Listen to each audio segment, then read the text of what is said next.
വിമാനം തലകീഴായി മറിഞ്ഞ അപകടം 18 പേർക്ക് പരുക്കേറ്റു. 2 പേരുടെ നില ഗുരുതരം. നിയാപോളിസിൽ നിന്ന് ടൊറന്റോയിലേക്കുള്ള ഡെൽറ്റ വിമാനമാണ് അപകടത്തിൽപ്പെട്ടത്. വിവരങ്ങളുമായി ന്യൂസ് ഡെസ്കിൽ നിന്ന് അശ്വിനി എസ് ഉണ്ട്. അശ്വിനി, ഈ ലാൻഡ് ചെയ്ത ശേഷം വിമാനം തലകീഴായി മറിഞ്ഞെന്ന് മനസ്സിലാക്കുന്നത് എങ്ങനെയാണ് സംഭവിച്ചത്?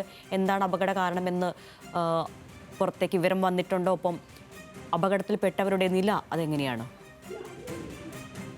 അരുണ്യ നേരത്തെ സൂചിപ്പിച്ചതുപോലെ തന്നെ വിമാനം ലാൻഡ് ചെയ്തതിനു ശേഷം തലകീഴായി മറിയുകയായിരുന്നു. കനത്ത മഞ്ഞുവീഴ്ചയും കാറ്റുമൊക്കെയുള്ള ഒരു കാലാവസ്ഥയായിരുന്നു ടൊറന്റോയിൽ ഉണ്ടായിരുന്നത്. ഇതിന് നടുവിലൂടെയാണ്, അതായത് ഈ ഒരു അവസ്ഥയ്ക്കിടയിലാണ് ലാൻഡ് ചെയ്തത്. ഈ ലാൻഡ് ചെയ്തതിനു ശേഷമാണ് വിമാനം നിയന്ത്രണം തെറ്റി റൺവേയിൽ വെച്ച് തലകീഴായി മറിയുന്നത്. ഇതിൽ 76 യാത്രക്കാരുണ്ടായിരുന്നു, 4 ക്രൂസുമായിരുന്നു ഉണ്ടായിരുന്നത്. മൊത്തത്തിൽ 80 യാത്രക്കാരാണ് ഉണ്ടായിരുന്നത്.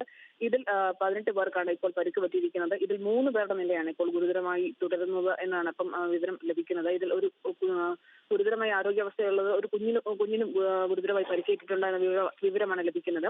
ഡെൽറ്റയുടെ സബ്സിഡറി ആയിട്ടുള്ള, അതായത് ഡെൽറ്റയുടെ അനുബന്ധ സ്ഥാപനമായ എൻഡവർ എയർ ആയിരുന്നു ഈ വിമാനത്തിന്റെ സർവീസിന്റെ ചുമതലയുണ്ടായിരുന്നത്. CRJ 900 എന്ന എയർക്രാഫ്റ്റ് അത് തദ്ദേശീയമായി കാനഡയിലെ ബൊംബാർഡിയർ എന്ന കമ്പനിയാണ് ഈ വിമാനം നിർമ്മിച്ചിരിക്കുന്നത്. വിമാനത്തിന്റെ ബാക്കിയുള്ള തരത്തിൽ, അതായത് വിമാനത്തിന്റെ മറ്റു സാങ്കേതിക തകരാറുകൾ ഒന്നും ഇല്ലായിരുന്നു. അതേസമയം ലാൻഡ് ചെയ്യുന്നതിനിടെ ഉണ്ടായ മോശം കാലാവസ്ഥയിൽ വിമാനത്തിന്റെ നിയന്ത്രണം തെറ്റിയതാണ് അപകടത്തിന് കാരണമെന്നാണ് ഇപ്പോൾ ലഭിക്കുന്ന പ്രാഥമിക വിവരം. മിനിപോളിസ് സെന്റ് പോൾ ഇന്റർനാഷണൽ വിമാനത്താവളത്തിൽ നിന്ന് ടൊറന്റോ പിയേഴ്സൺ എയർപോർട്ടിലേക്ക് സർവീസ് നടത്തിയ വിമാനമാണ് അപകടത്തിൽപ്പെട്ടിരിക്കുന്നത്. അപകടത്തിൽ കൂടുതൽ പരിക്കുകൾ വേറെയൊന്നും റിപ്പോർട്ട് ചെയ്തിട്ടില്ല. 18 പേർക്ക് മാത്രമാണ് പരിക്ക് പറ്റിയിരിക്കുന്നത്. ഇതിൽ 3 പേരുടെ നില ഗുരുതരമായി തുടരുന്നു. അരുണ്യ.